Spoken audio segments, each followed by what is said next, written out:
everybody, welcome back to my anime react channel, GizAnime. Today we're going to be watching Sakai Saiku, or the world's finest assassin, is reincarnated into another world as an aristocrat, episode 7. Last episode we left off with meeting a group of girls. Not really sure if there were any boys. One of them looked like a boy, but you can never tell with anime nowadays. And they were sent off to this basically like an orphanage type place where these people were using them for all kinds of, well, corrupt and evil things. And we follow them for about 2 years of that as they seem to basically lose their own sense of self and will to live.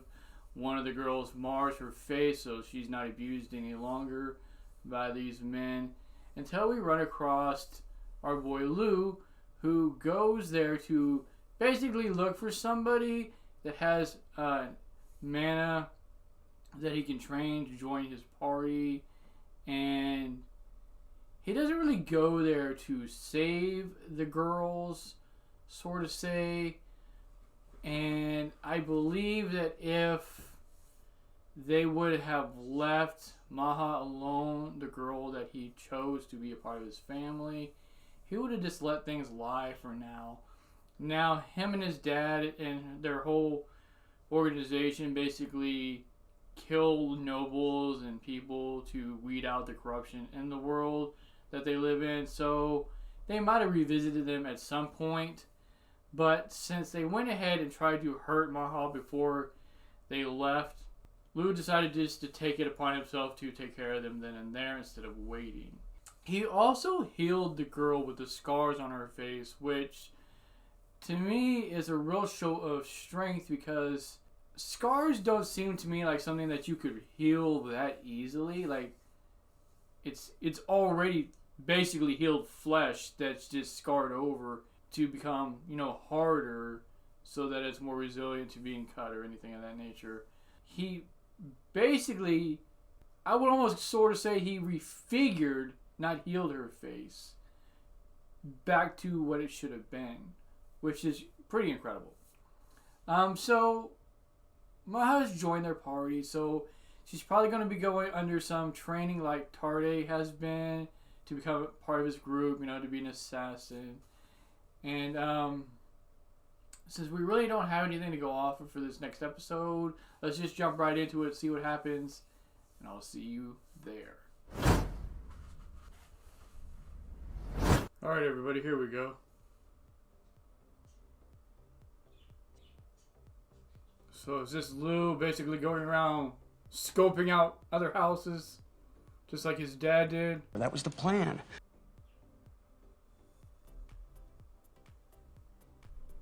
I wonder where Maha is.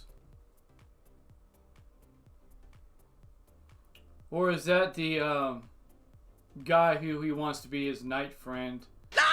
I can't really tell.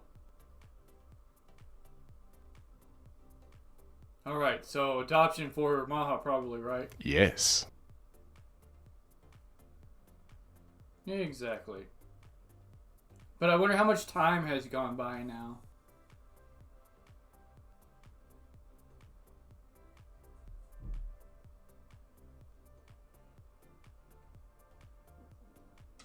I wonder if he'll use it as some kind of medical front.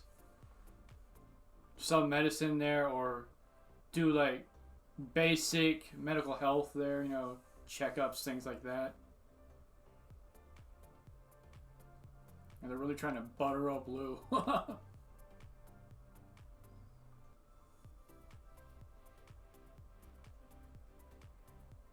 Killing is my business, ladies, and business is good. Okay, I was way off kilter. I mean, I knew he was going to use it for his assassination jobs. I just was off basis on how he was going to use it. Okay, so I was off on that too. He's not done with his training as a merchant. He's still got another year of that. I figured he finished that before.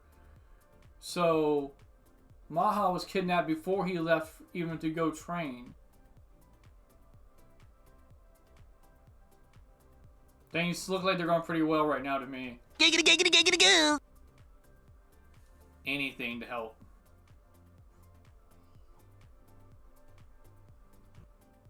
Still not really keen on that, so he still doesn't see them really as family. Even though he says they are. They're still pawns to him. Not okay! Oh, this girl's ready for COVID. What did you say?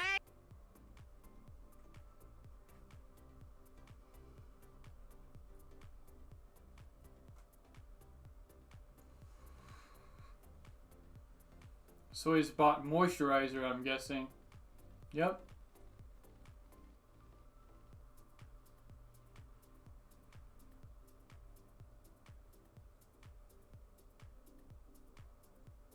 That was fast. Wow, he must have added some magic to that to make it so good to make her skin smooth in one application.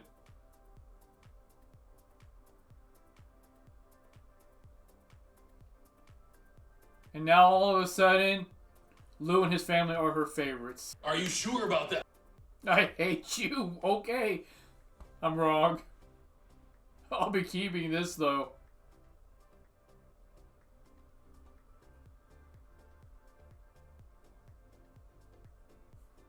This whore's child. Of course, I guess she doesn't know who the real mother is, so okay, but still. That's pretty rough.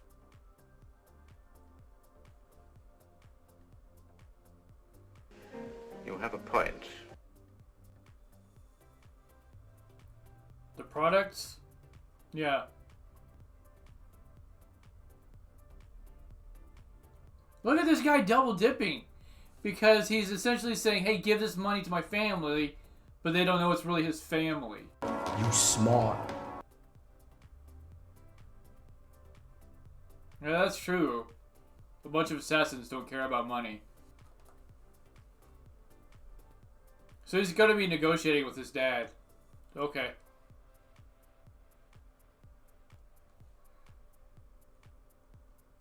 Exactly. You'd be a moron.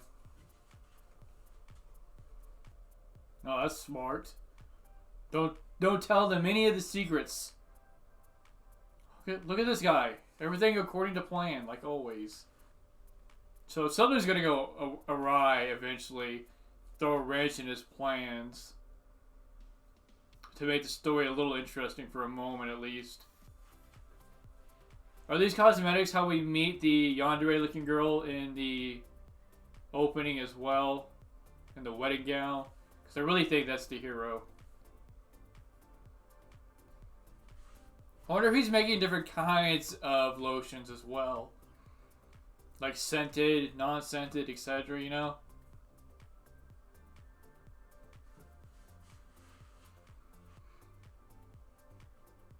With his kindness. That's like a fake kindness too, which is kind of messed up.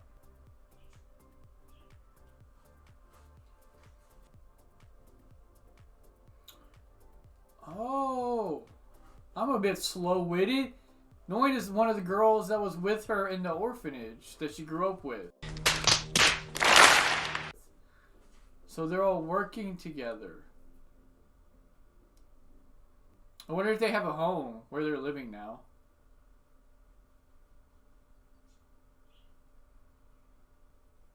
Wow. An assassin trying to kill a top tier assassin. Ow! You stab him in the foot. Good.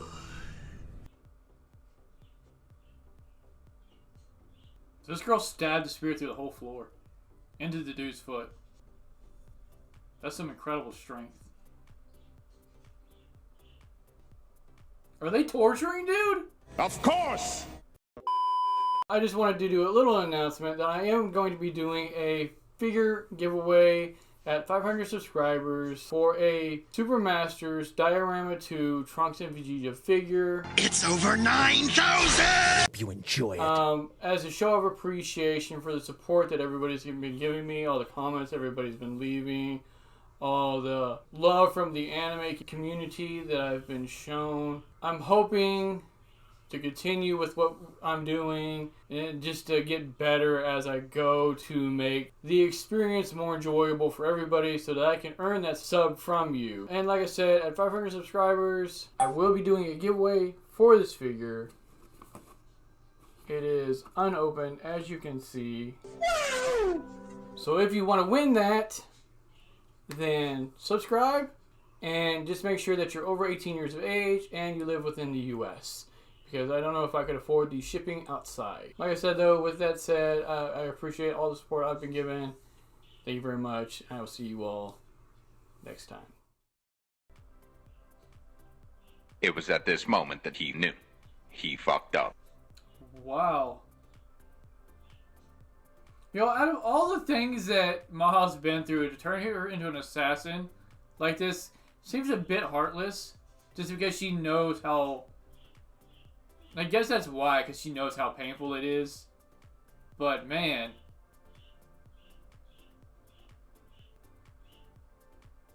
Are we going to see another person that this goddess tried to get? Yep. I find this kind of pointless. Like, what's the reasoning behind this now?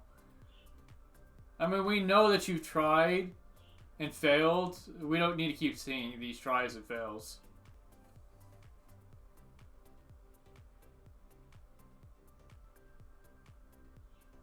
And nothing.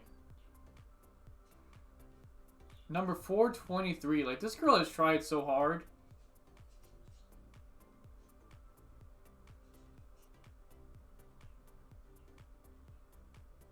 Is he leaving to go see his family or something? Nope. Oh, that's cute. Even if Lough's using them, they can form friendships between each other. So at least they still got something, because Lough's not really a friend. Oh. I get it. This makes so much sense. Why doesn't Dia just go with him? Like, live with him or go visit him more often? One day a year, really?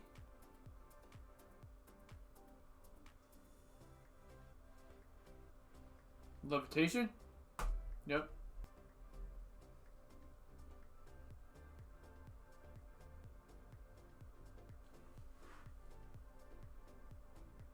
Now, was I misreading that? Did they say once a year or once a month?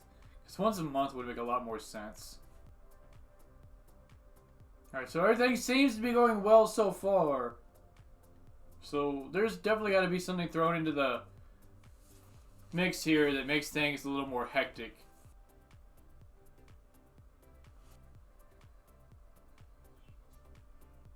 Okay, once a month. For some reason, I thought it said once a year.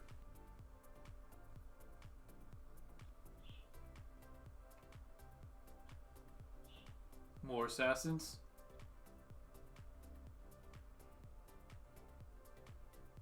Uh-oh. Oh my goodness.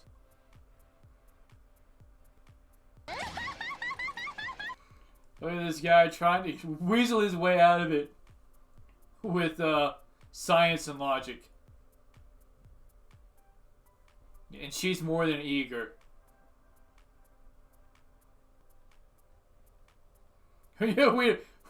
Just brush aside your thoughts and just let this happen. Definitely part of the plan.